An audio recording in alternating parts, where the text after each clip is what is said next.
दोस्तों आज मैं आपको लेकर आया मोरकुटी आश्रम वृंदावन धाम मथुरा में। यहाँ आपको दिखाऊंगा भारतीय संस्कृति में साधु संतों और महात्मा का भोजन किस प्रकार का होता है। वृंदावन धाम के इस आश्रम में संतों और साधुओं को इच्छा भोजन कराया जाता है। यहाँ साधु महात्मा अपनी इच्छा स्वेच्छा से फलहार, कच्चा भोजन और पक्का भोजन करते हैं। महामंडलेश्वर श्री श्री 1008 श्री परमेश्वर दास त्यागी जी महाराज स्वयं अपने हाथों से साधु संतों और महात्माओं के लिए चूल्हे पर कच्चा और पक्का भोजन तैयार करते हैं। यहाँ भोजन प्रसाद में सभी कुछ चूल्हे पर पकाया जाता है, जिसमें चूल्हे पर बनी हुई रोटी, चूल्हे पर बनी हुई सब्जी, इसी आश्रम में बने हुए शुद्ध देसी घी से बने लड्डू, चूल्हे पर बनी हुई कड़ी जिसे साधु भाषा में पीताम्बरी बोला जाता है, चावल जिसे संत भाषा में महाभोग बोला जाता है आदि पकाया जाता है। तो चलिए दोस्तों, कान्हा जी की इस पावन भूमि वृंदावन धाम में आज आनंद लेते हैं यहाँ के शुद्ध और सात्विक भोजन का।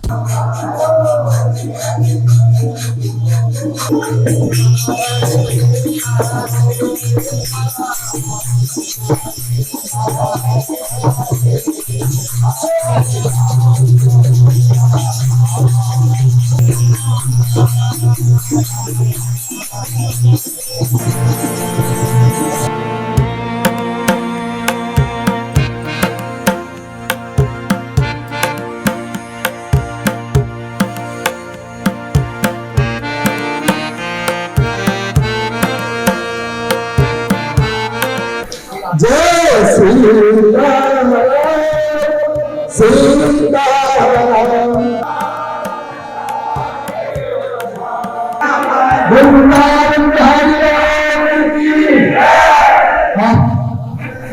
सीता जी कहाँ से बना रहे? जायका यूपीदा के नाम से है, जायका यूपीदा। अच्छा। और हाँ, आगरा से हैं। पहले भी आए थे, आपकी सब्जी की वीडियो बनाई थी, आप वितरण करते हो। तो हमने कल बांटी थी। हाँ। आज सब्जी नहीं बांटी, हमारे यहाँ भगवान नारायण की कृपा है, बिहारी जी की कृपा है। आज ये पूरा 3 महीना पूरा हो गया और 3 महीना से लगातार अनुच्छेद चल रहा, भंडारा चल रहा। भंडारा तो आज से 20 साल मोरकुटी आश्रम बने हुए तब से चलता था, तो मैंने तब से हल्की मात्रा में चलता था।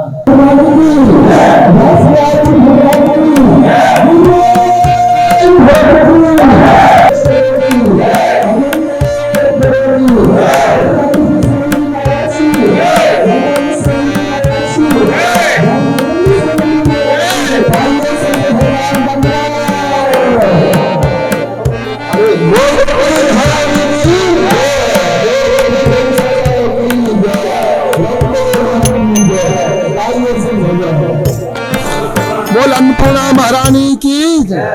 यानी कच्चे, आपने जैसे पूछा पत्रकार जी के कच्चे और पक्के का भेद क्या होता है, तो देखो कच्चे में आता है जैसे दाल है, रोटी है, चावल है, ये चीजें कच्चे में आता है। और आज हमारे यहाँ कच्चा ना पक्का दोनों ही प्रकार का बना है। ये गुलाब जामुन है, वो देखिए, ये गुलाब जामुन पक्के में है, वो लड्डू है वो भी पक्के में है, वो पुड़ी है, हाँ ये बेसन के देसी घी के लड्डू है। अच्छा। हाँ ये पुड़ी है, ये भी पक्के में है, ये पीताम्बरी भी पक्के में मानी जाएगी। ये हाँ ये भिंडी की सब्जी है, ये भिंडी की सब्जी है, ये सलाद है, ये भी पक्के में मान जाइए। ये गड्ढ की यानी मिक्स सब्जी है और वो मूली की सलाद है, तो ये सब तो पक्के में माना जाएगा। अभी आपका महाप्रसाद है, एक कच्चे में माना जाएगा, ये फुल्का है, ये भी कच्चे में माना जाएगा। और राम जी की इच्छा से कच्चे में 2 ही चीजें हैं, बाकी सारी चीजें पक्के में मानी जाएंगी। हाँ जी, ये कच्चे और पक्के का भेद होता है। साथ पाने के भी भेद होते हैं, जैसे गृहस्थ जीवन में किसी भी दिशा में मुंह करके भोजन कर लेते हैं, ऐसा नहीं होता है। दक्षिण दिशा में मुंह करके भोजन चांडाल करता है, इसलिए दक्षिण दिशा में मुंह करके भोजन नहीं करना चाहिए। अब आपातकालीन मर्यादा नाश्ते वो बात की बात है, अगर भीड़ है, ज्यादा जनता है, ज्यादा संत महात्मा है, तो अपन दक्षिण मुंह कर सकते। फिर भी दक्षिण में अगर आप मुंह करते हो तो आपके सामने कोई बैठा होगा तो आप दक्षिण का दोष आधा लगेगा। और आप तीर्थ में दक्षिण को मुंह कर लोगे तो आपको दोष बिल्कुल नहीं लगेगा, तीर्थ में दोष नहीं लगता है। इसलिए दक्षिण दिशा में मुंह करने से, भोजन करने से दोष लगता है। जल का पात्र है, अगर आपने बाहीं तरफ जल का पात्र रख लिया तो ये समझो डोल डाल यानी दीर्घ संख्या का, हम संतों में दीर्घ संख्या कहते हैं, आप गृहस्थी में लैट्रिन बाथरूम कहते हैं, तो डोल डाल के जल पानी के समान हो जाएगा। इसलिए जल का पात्र हम आप सबको, सनातन धर्मीन को, हमारी ऐसी संस्कृति और साधु साहित्य दाहिनी तरफ रखना चाहिए। फिर रात्रि में दही नहीं खाना चाहिए। आधे भोजन करते करते अरे आज मिर्च ज्यादा है, ऐसा होता है, मिर्च यानी लंका, कहते हैं साथ में लंका ज्यादा है, थोड़ा घी डाल दो। नहीं, आपने घी आधे भोजन में अगर आपने घी डाल लिया, घी ले लिया तो आपको पाप लगेगा। घी एक रत्न है। रात्रि भोजन में नहीं, दिन में। अच्छा, कभी भी आधे घी लेने आप पहले ले लीजिए, बाद में नहीं लेते। घी मक्खन का दोष होता है। और जल का पात्र दाहिनी तरफ रखना चाहिए। आधे भोजन में घी नहीं लेना चाहिए। रात्रि में दही नहीं खाना चाहिए और कबीर के पेड़ के नीचे बैठना नहीं चाहिए। इनसे भगवान विष्णु की श्री नष्ट हो जाएगी, तो हम तुम कहां से बच जाएंगे। ये चतुर संप्रदाय ब्रज वैष्णव परिषद की राम पटल में लिखा हुआ है। और देखिए, और ये पातक हैं, 5 और महापातक हैं। देखिए, आपके घर में जिस दिन संत ब्राह्मणों का विशाल भंडारा हो, उस दिन आपको अन्न नहीं पाना चाहिए। अरे क्योंकि महाराज क्या भूखा मरना चाहिए? भूखा नहीं, आपको व्रत करना चाहिए। जिस दिन, ये बड़े खुशी की बात है, जिस दिन आपके घर में संतों का विशाल यानी बड़ा भंडारा है, उस दिन आपको अन्न नहीं पाना चाहिए, फलाहार करना चाहिए। या अन्न पाते हो तो सूर्यास्त के बाद पाना चाहिए। द्वितीय बात, आपके घर में भगवान ना करे, जिसका जन्म उसकी मृत्यु, जिसकी मृत्यु उसका जन्म, ये संसार का नियम है। अगर किसी की मृत्यु हो जाए तो उस दिन आपको अन्न नहीं खाना चाहिए, उस दिन व्रत करना चाहिए। आपके घर में अगर आप बेटी का जन्म होता है तो उस दिन भी आपको अन्न नहीं खाना चाहिए। और सूर्य ग्रहण और चंद्र ग्रहण में आपको अन्न नहीं खाना चाहिए। और एकादशी के व्रत में एकादशी के दिन भी अन्न नहीं खाना चाहिए। इनमें जो अन्न खाता है वो महापाप का भागी रौरव नरक में जाता है। इसलिए 5 महापातक नहीं, महापातक हैं, इनसे बचना चाहिए।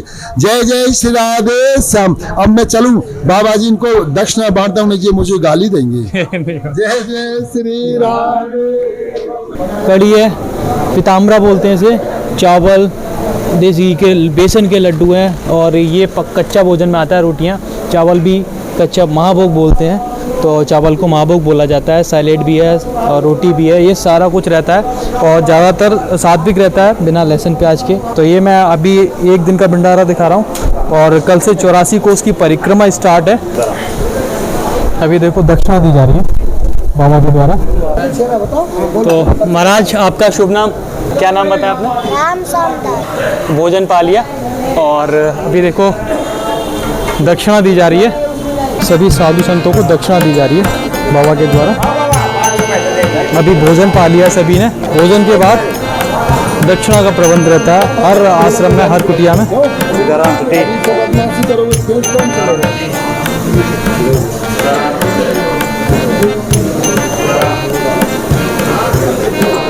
बड़ा भाव है साधु संत सेवा का। और ये सारा कुछ देखने को मिलेगा हमारी भारत की संस्कृति में। और मथुरा वृंदावन में मोरकुटी धाम आश्रम में फर्श की सफाई की जा रही है। भोजन हो गया, फर्श की सफाई की जा रही है। तो ऋषियों की, महात्माओं की, साधुओं की, संतों की जो परंपरा होती है थोड़ी सी भिन्न होती है गृहस्थ जीवन से। तो भोजन पा लिया सभी ने। और अभी जो बाकी साधु बचे हुए थे, जो बाहर अपनी प्रतीक्षा कर रहे थे, वो भी भोजन पाएंगे। तो भोजन पाने से पहले फर्श को साफ किया जा रहा है अच्छे से। ऐसा नहीं है कि आपको गंदगी में या भोजन जहाँ फैला हुआ होता है वहाँ आपको भोजन फिर से परोसा जाएगा। तो ये मैं आपको साधु संस्कृति दिखा रहा हूँ, साधुओं की परंपरा दिखा रहा हूँ, किस तरह से रीति रिवाज होते हैं, किस तरह से भोजनों को परोसा जाता है। तो हर एक चीज़ की महत्वता होती है, हर एक चीज़ की मान्यता होती है। पहले जो पंगत थी वो उठ चुकी है, साधु संतों ने भोजन पा लिया, अब दूसरी पंगत की तैयारी चल रही है। तो मैं हूँ अभी मोरकुटी आश्रम वृंदावन धाम मथुरा के अंदर। इसे क्या बोलते हैं भैया? कढ़ी। कढ़ी नहीं, कुछ और भी बोलते हैं, इसे बोलते हैं पीताम्बरी। पीताम्बरी। हाँ, तो देखो पीताम्बरी है और ये महाप्रसाद पीताम्बरी। और आप लोग सभी से कढ़ी भी बोलते होंगे, बट यहाँ आश्रम में साधु संत लोग इसे पीताम्बरी बोलते हैं। आम दिनों में कच्चा भोजन परोसा जाता है। तो ये भिंडी आ गई है, देखो भिंडी और आलू मिक्स है। और ये लड्डू है, बेसन का लड्डू, देसी घी का। और सारा आश्रम में ही बना हुआ है ये क्या भैया? ये मिक्स है, अन्नकूट की सब्जी है, ये मिक्स है ना सारा कुछ। तो आलू, बैगन, बंद गोभी, बहुत सारी आइटम है, मिक्स है ये। आश्रम में बैठे हुए हैं वृंदावन मथुरा के अंदर। और यहाँ दिखा रहे हैं आपको सात्विक भोजन, साधु संतों महात्माओं का भोजन। तो देखो सलाद भी है यहाँ पर, अभी सलाद परोसी जा रही है। हाँ दे दो जी, प्रसाद है ये मूली भी आ गई, तो सलाद भी है। और मीठे में देखो आश्रम में बना हुआ रसगुल्ला है, आश्रम का बना हुआ रसगुल्ला। तो बाबा ये सारा आश्रम में ही बना है ना? साग प्रसाद है, साग प्रसाद है। देखिए 5 बैठी हुई है, पीछे साधु संत भोजन कर रहे हैं और यहाँ हम कर रहे हैं। पीताम्बरी है, महाभोग है, मिक्स सब्जी है, भिंडी है और देखो मीठे में आश्रम का बना हुआ रसगुल्ला और देसी घी का लड्डू है बेसन का, साथ में सलाद है और रोटी। तो सात्विक भोजन है, साधु संतों का भोजन है ये। तो चलिए टेस्ट करते हैं इसे।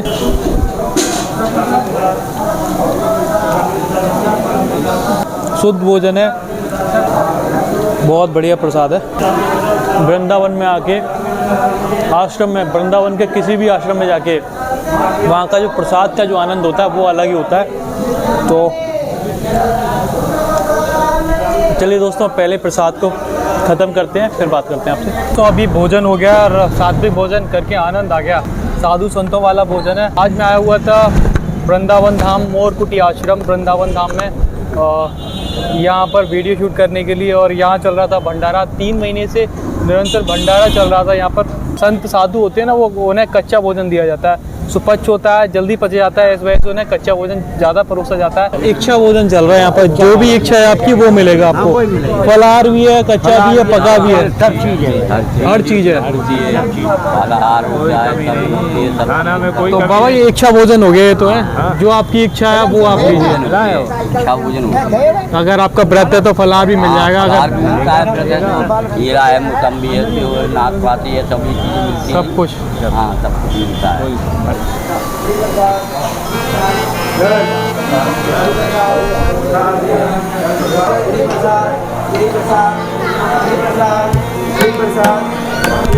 तो भाई भैया हर चीज़ के आगे इन्हें प्रसाद लगाते हैं जी। हर चीज़ के आगे प्रसाद। और राम रोटी राम मतलब सभी सब्जी राम, हर चीज़ के आगे या बाद में राम या प्रसाद लगा देते हैं। तो भाई यहाँ प्रसाद का बहुत महत्व है।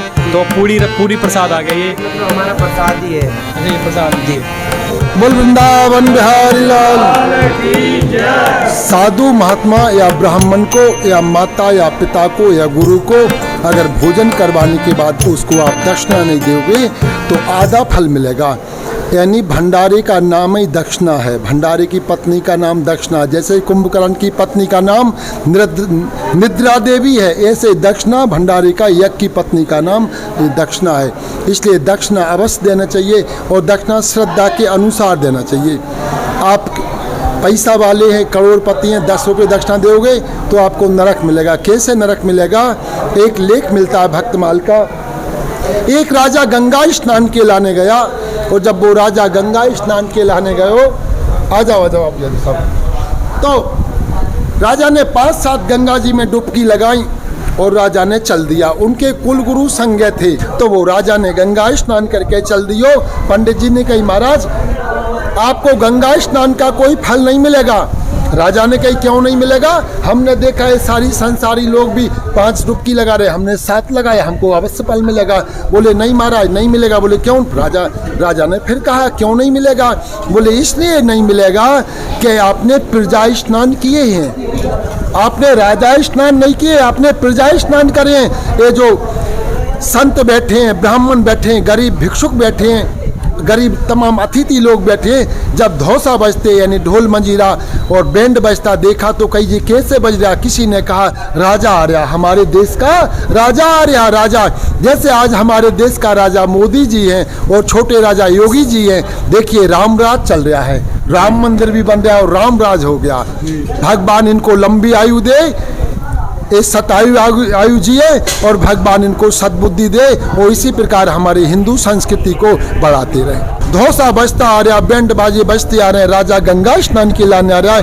संतों ने सोचा आज राजा गंगा स्नान के लाने आ रहा है, पता नहीं चांदी के सिक्का देगा या सोने की असरपी देगा। तो वो खुशी मना रहे थे। ब्राह्मणों ने भी सोचा आज सोने की असरपी है, पता नहीं अन्नदान सबसे महान बड़ा दान है, क्या दान देगा आज राजा। बड़े ये सब कहने का भावार्थ मेरा है, सब लोग बड़े खुश थे। और आपने गंगा स्नान करके चल दिया, इनको किसी को 1 रुपए नहीं दिया, इसलिए आपको है पता, आपने प्रजा स्नान करा, इसलिए तो मरने के बाद जिसका जन्म उसकी मृत्यु, जिसकी मृत्यु उसका जन्म, ये संसार का नियम है। आप मरने के बाद प्रजा बनोगे, क्योंकि आपने प्रजा ही का काम किया है। जैसे गरीब प्रजा आ रही है, वो स्नान करके चली जा रही, वो ही आपने किया।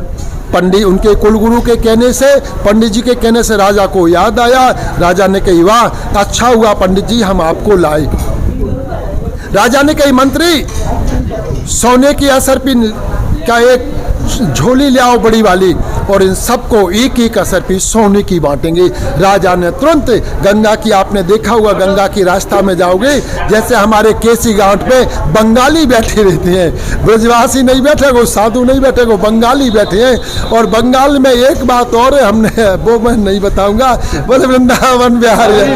तो राजा ने सबको एक एक सोने की असरपी बांट दी। सारे ब्राह्मण, सारे संत, सारे भिक्षुक जो गरीब बैठे थे वे प्रसन्न हो गए, उन्होंने आशीर्वाद दिया हमारा राजा जुग जुग जिए, हमारा राजा जुग जुग जिए, और सदैव राजा नहीं और महाराजा बने।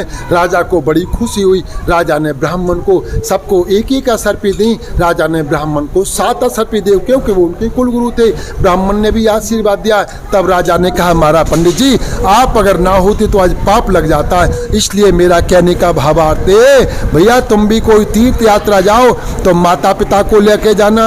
वे माता पिता हरिओम तत्सत बोल गए हों तो कोई साधु को ढूंढ लेना, अगर साधु ना हो गांव में तो ब्राह्मण को ढूंढ लेना, और ब्राह्मण भी ना मिले तो किसी गरीब को 2 पैसा देके किराया भाड़ा देके अगर आप उसको भी गंगा स्नान के लाने या वृंदावन की परिक्रमा में या बिहारी जी या गोवर्धन धाम के परिक्रमा में ले जाओगे तो आप पुण्य की प्राप्ति होगी। आप पैसा वाले हो, आप साले और साले को लेके गाड़ी में लंबी सफ़ेद सी वाइट कलर की गाड़ी में बैठा के ले जाओगे, आप ये तीर्थ यात्रा का कोई फल नहीं मिलेगा। क्यों कि आपके साले साली को देख के आपके माता पिता को दुख हो जाएगा, इसलिए आप तीर्थ का कोई फल नहीं मिलेगा। और माता पिता को लेके जाओगे तो माता पिता कहेंगे बेटा ये साधु जा रहा हो इसको प्रणाम कर लो, ये ब्राह्मण जा रहा है इसको प्रणाम कर लो, इसको 2 पैसा दे दो, इसके पैर छू लो, तो वो आशीर्वाद मिलेगा। और जब साले और साली साथ होगी और घर वाली पास में होगी तो आप तीर्थ नहीं जाओगे, आप पिकनिक मनाने के लाने जाओगे। और आप आश्रम में नहीं जाओगे, आप होटल में झूठी प्लेट चाटने के लाने जाओगे। वह प्लेट में 100 जने खा गए, भाई पानी में डोबी और तुमको दे दी नौकर ने, आपकी बुद्धि भ्रष्ट हो जाएगी और आप माता पिता से कोसों दूर हो जाओगे। और माता पिता की आत्मा ही परमात्मा है, वो आपको ले डूबेगी। इसलिए आप लोग मेरी जो बात सुन रहे हैं, अगर मैंने कुछ गलत बोला हो तो आप क्षमा करना। मानो आप जीवन में ध्यान देना, माता पिता संत ब्राह्मण और गौ ये 5 को आप मानते रहोगे, आपकी लंबी आयु होगी, आप पे धन दौलत बढ़ेगा, आपका यश कीर्ति बढ़ेगी और आपका कभी नाश नहीं होगा। आप सब लोग भी कभी कोई यमुनोत्री गंगोत्री जाओ तो उत्तरकाशी हरिद्वार से 200 किलोमीटर ऊपर उत्तरकाशी है, उत्तरकाशी से 8 किलोमीटर ऊपर नेताला में आपका आश्रम बना हुआ है, मध्य प्रदेश त्यागी बाबा आश्रम। उसमें रहने खाने की व्यवस्था अनुच्छेद चलता है। आप लोग कभी गंगोत्री जाओ तो अवश्य जाना। गंगोत्री से 90 किलोमीटर नीचे और यमुनोत्री के बीच में मोरकुटी वृंदावन के धाम से एक दिव्य आश्रम बना है, उसका नाम है मध्य प्रदेश त्यागी बाबा आश्रम, नेताला उत्तरकाशी हिमालय। बोल गंगा मैया की। आप भी कभी वृंदावन परिक्रमा मार्ग में आ रहे हो और मोरकुटी धाम वृंदावन आश्रम से कभी आपका गुजरना हो ना और यहाँ भंडारा चल रहा हो तो यहाँ का प्रसाद खाए बिना मत जाइएगा, आपको सच में आनंद आ जाएगा। तो चलिए दोस्तों मिलते हैं आपसे ऐसी ढेर सारे स्वाद के साथ। ये वीडियो आपको अच्छी लगी तो लाइक कर देना, ढेर सारे कमेंट कर देना और चैनल को सब्सक्राइब करना मत भूलिएगा। मिलते हैं आपसे ऐसी ढेर सारे देसी स्वाद के साथ। तब तक के लिए thank you for watching, tata bye bye.